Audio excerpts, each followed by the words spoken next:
Senator Peters. Yeah, I have a couple questions for yes, you, Senator Mullin. But before that, I just want to clarify what we're hearing about funding for Homeland Security. I think the political theater has been on the Republican side, because there is really no debate with any of my Democratic colleagues that we need to fully fund FEMA, that we need to fully fund the Coast Guard, we need to fully fund CISA, to fund all of those other areas. The TSA folks all should be fully funded. But unfortunately, my Republican colleagues who control the floor, you are in the majority, you determine which bills go on the floor and which ones are up for a vote. The way we can do that so we don't have a floor vote is we can go and move by unanimous consent and move a bill and say, is there anybody that objects to this bill? And if they don't object, it immediately is passed. That's the procedure. So folks at home watching this, we have bills that will immediately pass and could pass today. We have put on the floor bills to fully fund TSA, and my Republican colleagues have objected. I heard all this support for TSA today, so I hope you tell your colleagues don't object to the TSA funding bill. Please don't do that. We could pass it today. God, that would be great. But we heard a lot of theater, all this stuff. FEMA, pass it today. Coast Guard, pass it today. CISA, cybersecurity, pass it today. So as the nominee for Homeland Security, I would hope you would tell your colleagues, boy, this is really important. Don't object to the bill that allows us to pay for this. Now, granted, the CBP and ICE are not in there because we are around negotiating about making sure that there are guardrails in place so that local or that federal agents have to abide by the same rules as local police. You know, when I go home and I say that, everybody says, really? They don't have to do that now? I'm like, no. But Republicans are going to hold TSA hostage. They're going to hold Coast Guard hostage. They're going to hold FEMA, CISA. They're going to hold it all hostage because they don't want to give any ground on making sure we just have common sense guidelines. We have a solution for that. Pass the bills for all of these other agencies. Pass them. They can happen today. We've tried for the last 2 weeks, and my Republican colleagues object. Don't object anymore. And then let's focus on trying to come together. And I appreciate your comments about how we come together. Let's come together and figure out how we put common sense guidelines in place for federal agents that are operating in our communities. You've expressed an interest in doing that today, and I take you at your word for that. So let's do that. But let's not make TSA a hostage in this whole thing. Let's pass the bills. We can do it. So I've heard it. I heard HSI funding from one of my colleagues here. I want to be clear, HSI is funded because both CBP and ICE are fully funded because of the big bill that passed last year. So that funding isn't even in jeopardy. What's in jeopardy, we can fix today. All the things that are not being funded, we can fund today. And every single Democrat is for it. There's only one Republican. It only takes one Republican to object, and apparently that keeps happening. I'd talk to that one Republican and say, stop objecting to this. If you truly all believe in that, stop objecting to it. HSI is getting money now because of the big bill. But what's the problem with HSI? And I agree with my colleague with child exploitation. I'm going to be at the top of the list when it comes to making sure we're doing as much as we can to stop that. But unfortunately, this administration has actually transferred all those HSI people to immigration enforcement. They're not even doing what they were supposed to be doing. So I would hope if you are confirmed, you will bring those folks back to their role that my colleague says is so important, which I agree with. But why did the administration send them off to immigration work then? Apparently, the administration doesn't think it's as important as my colleague. And I just want to wrap up here. Questions that we had related to your bio. And the biography is important. And it's important that we fully understand how you're presenting yourself. And if there are any ambiguities, we want to work that out. On March 11th, I sent you a letter asking for information about any activity related to any special assignment, which you talked about here today, that you have been involved in. There was no exception for official travel or any of that. We just asked any of these special assignments that you have talked about. You responded to the committee in that letter by saying my voluntary work included special assignments outside of DOD, was that I offered support and mentorship from a Christian perspective to both Afghans that supported our efforts and other personnel that served in war zones. You stated your special assignments occurred intermittently between 2006 and 11. My letter did not exclude official travel, and it also gave you explicit instructions in that letter for providing classified information, how we could do that, and do it in a way that protects that classified information. You didn't provide any of that. And today is the first time that I'm hearing about your classified activities from 2015 to 16.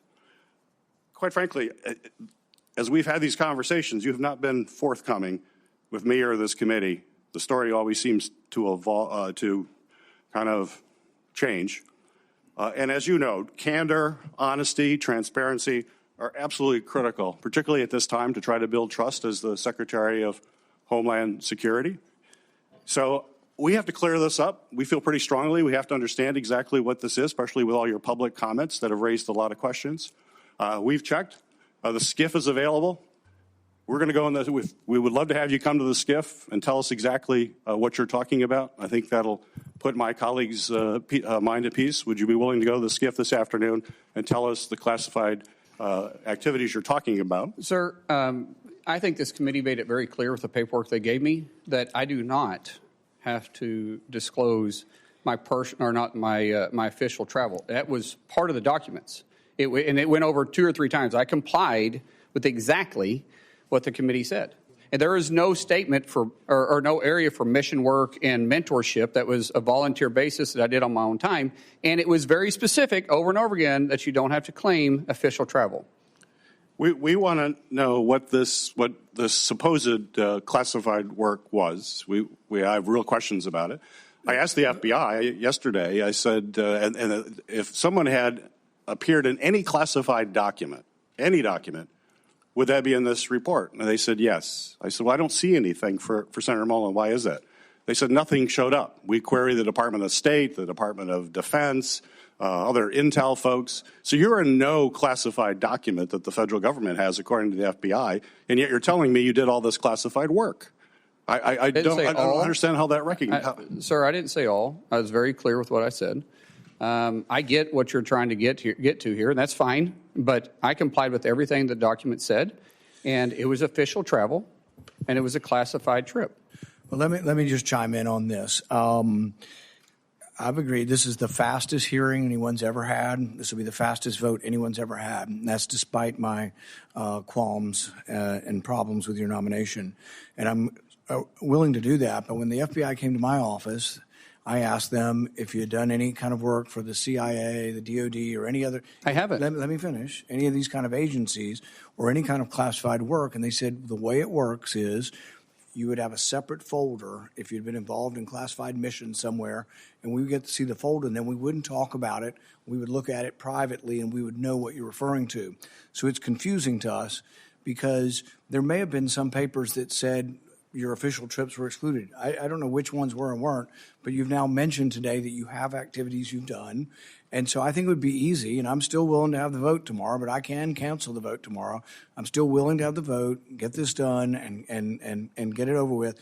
But I think that just to make clear, and it doesn't sound like it's a secret you're too concerned about divulging, if you would to spend an hour and go to the SCIF or 30 minutes and just tell both the ranking member and the other, and it would be private and it won't be revealed, I think it would get this over with and we wouldn't have a complaint about going ahead with the vote tomorrow. I have no issue with that if you guys get cleared on it, because the way my understanding was there was only 4 people read in it, and it was a special program inside the House.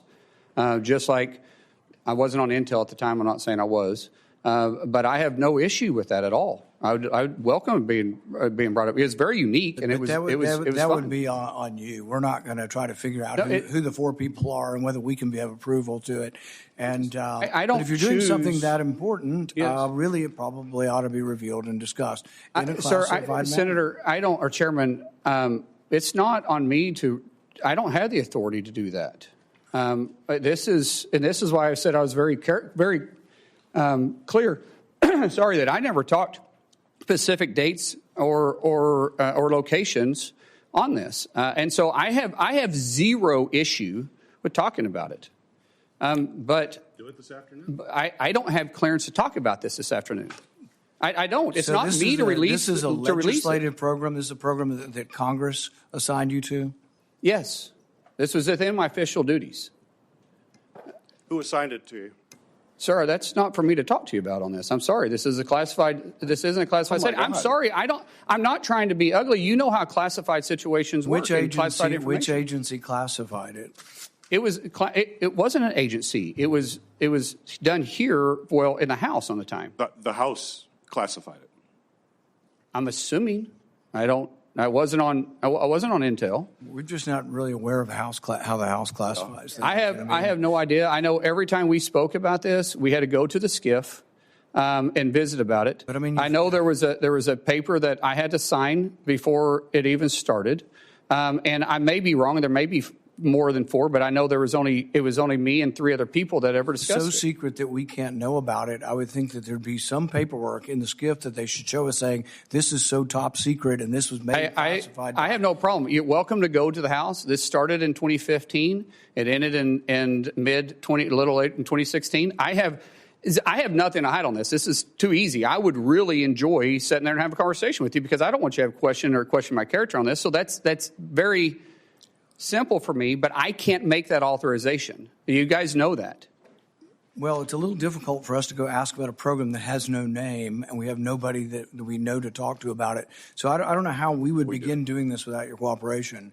But I'm willing to cooperate. I'm willing to hold the vote tomorrow, but you brought this up, that you were on a super secret mission that you can't tell us No, about. I did not say super secret, sir. I said it was classified. That only 4 people know? Well, I only know if there was 4 people. There was maybe more people that understood it, but I know there was only 3 people plus me that was ever in the meeting. And so as far as I'm concerned, only 4 people was read in on this. So you were on the Intel committee? No, not at the time. No, sir. I was on the Intel committee after that. What committee were you on at the time? You got to think about 10 years ago. Energy and Commerce. So it was an Energy and Commerce top secret effort. Senator, I know what I'm getting upset about a little bit here is that your tone that you're saying that in a condescending way. I did what I was asked to do. I'm trying to find out who we would talk to. Sir, I've told you exactly what happened here. I was not required to disclose this on any official travel. Your documents were very, very clear on that. So I don't know what else you want me to say. You said you can go find out. Go find out. And then when you guys say it's good for me to talk to you, I'll be happy to talk to you about it. I can't talk specifics. If you want to talk about in general ideas, let's go down and talk in the SCIF. I'm okay with that. But I can't get into the necessary specifics or who made the decision to do it. But I can talk in general, and I'll be very, very glad to do that with you. And even Senator Lankford, I know, is on Intel. He can come down with us and visit with us about it. I'm no issues with that at all. Perfectly clear and okay with it. But it's not for me to release this. So if you guys want to do that, we can leave here, go down there and talk about it. Did this mission involve exchange of fire? It wasn't a mission. It was an official travel with specific deals or for specific fact finding, just like any official travel is, that they wanted clarification on.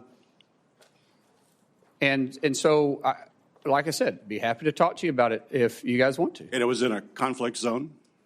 Sir, once again, I'm not talking about specific details or dates because we've revealed that this was a classified situation. Now I'm not going to talk about because anything I've talked about in the past wasn't referencing any of this, but I'm definitely not going to get into it now. It's talking about specific dates or details. We would have no way of exploring this unless you were willing to cooperate on. I don't know, Chairman. I don't know what else you said. What else you want me to do? I said I will go down there and talk about this with you in a SCIF, but I can't give the specific details. There's no reason to think that somehow we're not qualified to look at classified information. Yeah. And so the thing is we would. There is a lot of programs out there, Chairman, that is based on a need to know. Right. And maybe you can talk to Senator Lankford about this, too. Senator Lankford, would you like to talk about it? I'm glad to jump in. This feels, as my mom used to say, a mountain out of a molehill, where he has offered over and over and over again to say, let's get into a classified setting. I just left the worldwide threats hearing where I had to run over to be able to run back there. And meeting with all the folks there were several questions that I asked there that they gave me a partial answer and said, I'll give you the rest of this answer in a skiff. And everybody goes, oh, okay, I get that. Because there are some things that are sources, methods, or actions that we're all keenly aware of on this. And I don't know what else he could say at this point other than let's get in the skiff and let's actually talk about this. Why don't we start with that initial meeting and see how that goes? Yeah, we'll have an initial meeting. Yeah. That's what we asked for, Senator. Yeah. He said he couldn't do that because he wasn't authorized to. No, I did say that. I said I can't give you all the details to it because it's not for me to release it, but I can talk to you in general about it, but not in this setting.